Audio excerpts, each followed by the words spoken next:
Hello guys, and welcome to the first episode of CGI Behind the Curtains.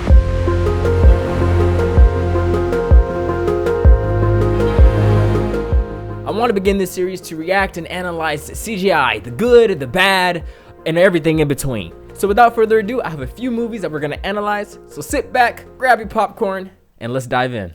So the first shot that we're going to analyze is Dune Part 1. I personally thought the CGI in this movie was incredible. There were some moments where the fluid simulations overtook the screen, but it tends to happen where you're surrounded inside of a desert. The first shot that we're gonna react to is here. You have a large sense of troops. Massive spaceship.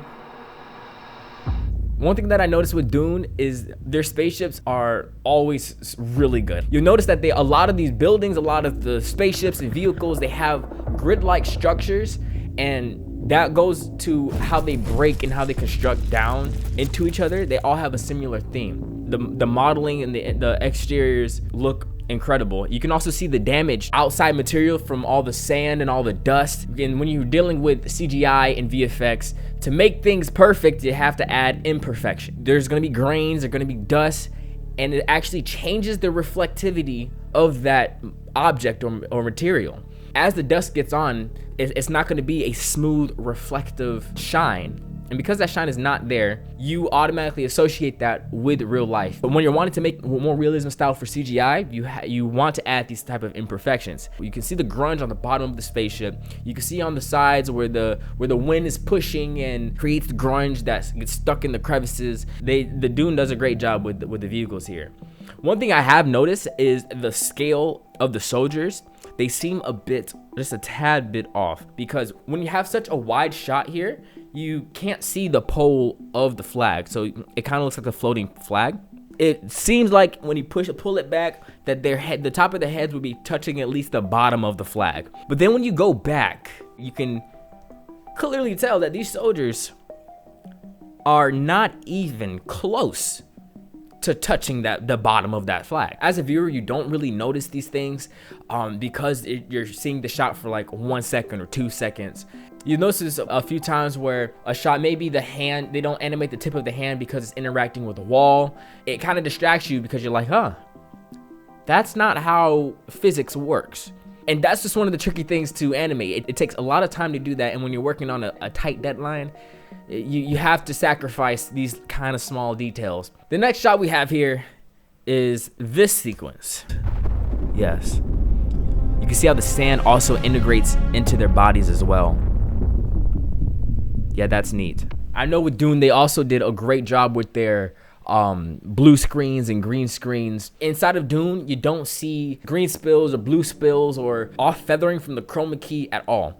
To get rid of that spill or to get rid of that feathering, what they actually did is, instead of using a blue screen or a green screen, they actually brought on set with them a sand colored screen that matched the sphere that they were in.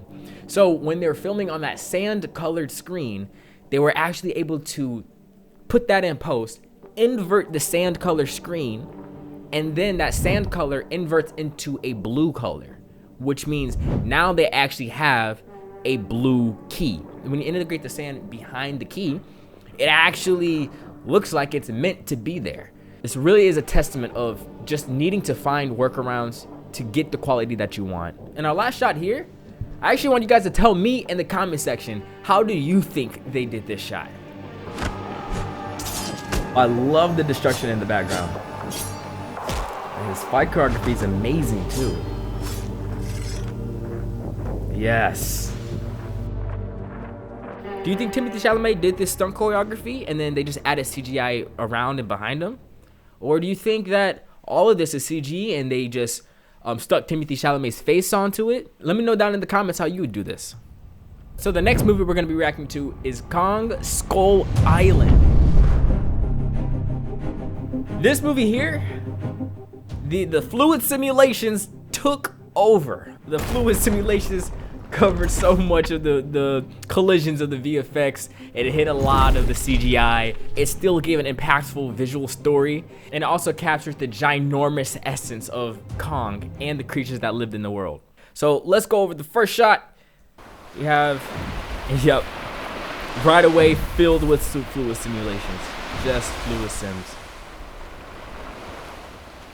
The hair looks great though. Yep, the mixtures. We have a mixture. Okay, I see. Yep. So the thing with these liquids is it's more of smoke rather than it's liquid, if that makes sense. It's almost like when you look at a waterfall and then you just see the water vapors, which makes sense because he's kicking around a lot of water, but it doesn't interact with the water that the human is on. You can actually see in the foreground, you have like individual water droplets. You can see the reflectivity, you can see the translucency of the water reflecting the light very brightly.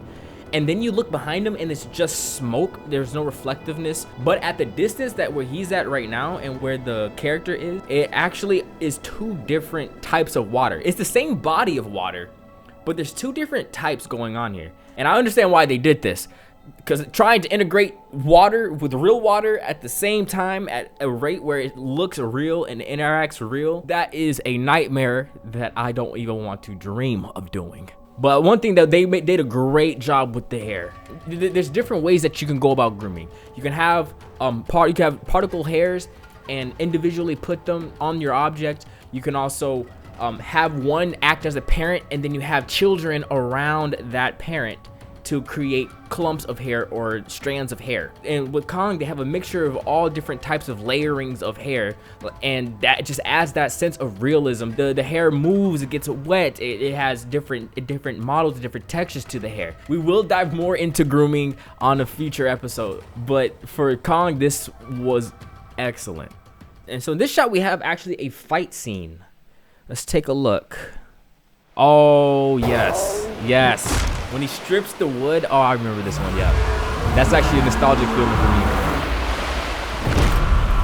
And he just whams it, the impact. So specifically this moment right here, I just had a crazy nostalgia moment. There was actually a game that came out years ago. It was called Ancestors in the Humankind Odyssey. And one of the things you had to do was make a stick.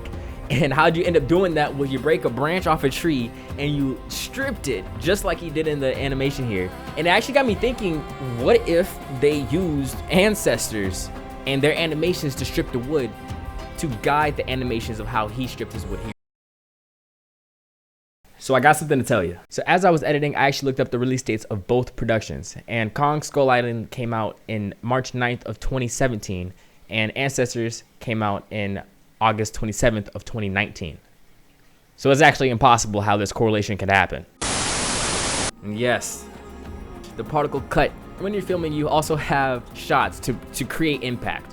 When you want to create impact from a punch, you can shift the camera in the same motion of where the punch is going to add impact. You can shake the screen to add a sense of a large punch or a large impact, or you can also cut on impact. The reason why I'm not sure, they actually decided to cut the shot instead of shaking it or moving it with it is because they have to deal with destruction and particle simulation. To add a sense of destruction, you want to add extra particles that weren't necessarily there, but it still adds a sense of things are breaking. But if you would have stayed on that shot, you would have seen those extra particles being added. Like you got one frame of it here. So here is nothing. And then boom, now we have added particles, we have added debris. And if it would have stayed even one frame longer, you would have seen all this added debris have its own gravitational pull, and it would kill the effect. So they had to cut it here. So now they can bypass that. You don't even realize that the particles were different. Very nice. And there's the simulations covering it all up at the end. So this is where we're gonna end the video. If you guys liked the reaction or you learned something, please make sure you hit the like button and subscribe to the channel. And if you want to see a reaction of a movie from your choice, write that down in the comment section and we will react to it in the next episode. Thank you so much for watching, and until next time.